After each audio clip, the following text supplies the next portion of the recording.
Hello, I'm k.r.t.f and welcome to week 2 of making a wearable Lego Technic Iron Man suit before Avengers Doomsday.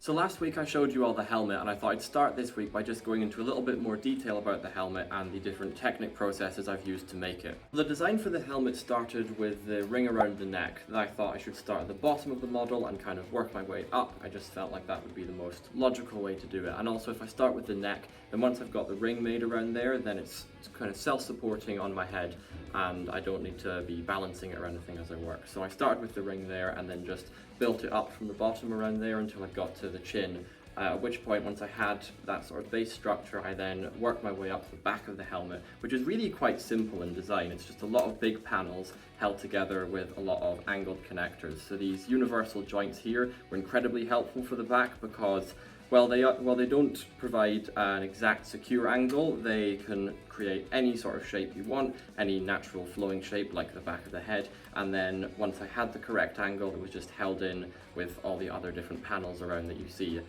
Now the mask itself, the front opening section, is held up with 2 springs at the top of the inside there. You can see those red springs there, and those just help to keep the helmet open. Now as you can see by me just holding it, it creaks and is already falling down a bit as various connections come undone because it's not the most self-supporting structure. It requires the head that it is on, my head, to actually maintain its shape for a lot of the time, which is annoying and has led to a lot of complications whilst designing. However, it's just a simple fact of the entire model really. It's going to be a suit. I'm going to be wearing it around the rigid structure of my body, and ultimately it's not going to be a rigid structure itself if it's around another one.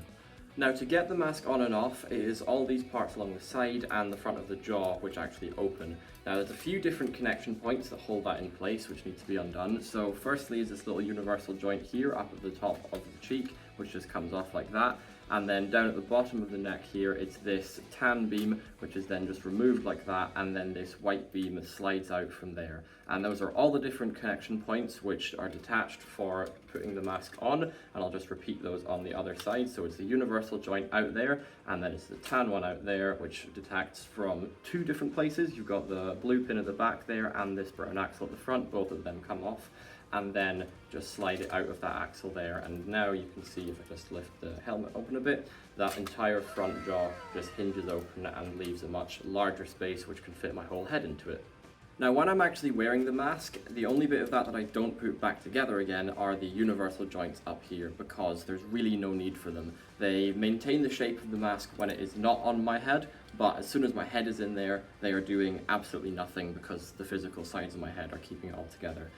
Also, I should say this whole system doesn't work perfectly, and one of the main issues is once I've got this section hinged open, we have this bit at the back here which is held on by 3 universal joints at the back there. However, those have a real tendency to just come off, and then that means the entire base of the neck is detached from the entire back of the head, and then it doesn't sit correctly, and then it can lead to pushing other bits out. So if I could find a stronger solution to connecting these 2 parts at the bottom here, I would love that. However, to get the helmet on, they need to be able to hinge just because of the shape of the back of my head and my neck, and I can't find a stronger way to connect those until I introduce parts from whatever the next set I use is, and I can maybe add a couple more universal joints along there.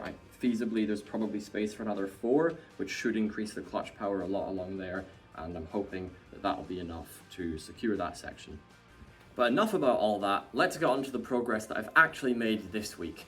And I'm still working with pieces just from the 42110 Land Rover Defender. However, this week I have managed to expand from the head down into the shoulders, which is an incredibly weak and flimsy build on its own, because like the helmet, it is supported and held up by my actual shoulders. Now, I'll pop it all on with the helmet in a second and you can see what it's like all together. So there we are, the helmet and the shoulders are all on my body now, and as you can see, the suit is starting to take shape a little bit. Now, I am very, very low on parts from the Land Rover Defender now. I say that, there are actually quite a few parts left, however it's a lot of unhelpful parts for a model like this. I've got a lot of gears left, a lot of axles left, and the main thing I don't have a lot left of are connection pins, your standard black connector pins and blue ones at the axles, which kind of hold all of this together. So I will probably be adding in my next set over the next week, which will be the 42128 rescue truck. So look forward to seeing that. But for now, this is about everything that I can achieve from the Land Rover Defender.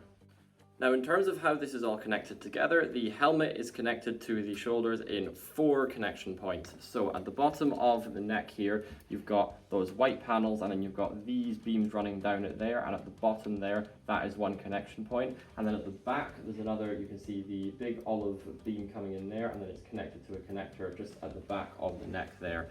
Now, those are then replicated on the other side, and that is it for the connection points with the helmet.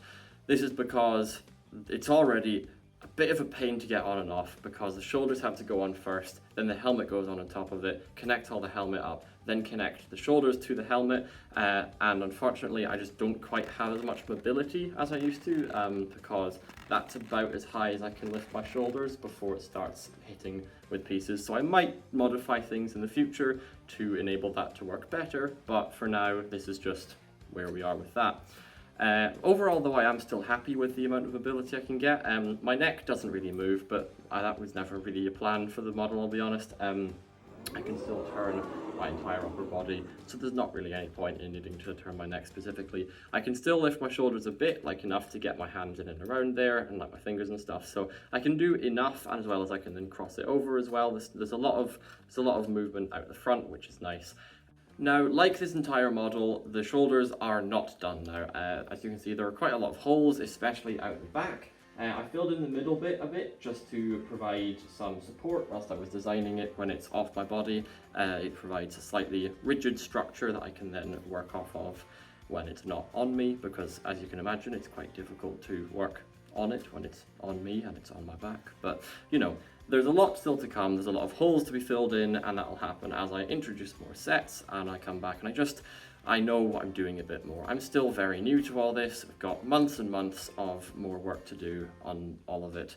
I will also be introducing a fixed clothes set, because all my clothes are different and I need to have a fixed number of things that I will wear underneath the suit, which will essentially just be thermals, because it's going to be quite heavy, so I'm going to get very warm as I move it, and I mean, it'll be December by the time it's finished, so it's going to be cold, and thermals will be helpful for that, and also they'll be nice and skin tight, so I'm not having to deal with any like flapping clothes or anything. We've already got the bandana on my head, which I will wear the whole time I'm wearing the suit, but I plan to, just like a thermal top, thermal bottoms, and that'll be it for what was underneath. Hopefully I can find one with a turtleneck as well, because I have pinched the skin on my neck quite a few times as I've been putting the helmet on, so if I can find a way to not do that, that would be great.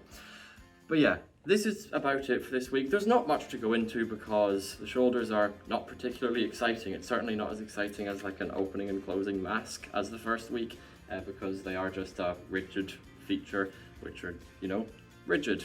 But yeah, that's about it.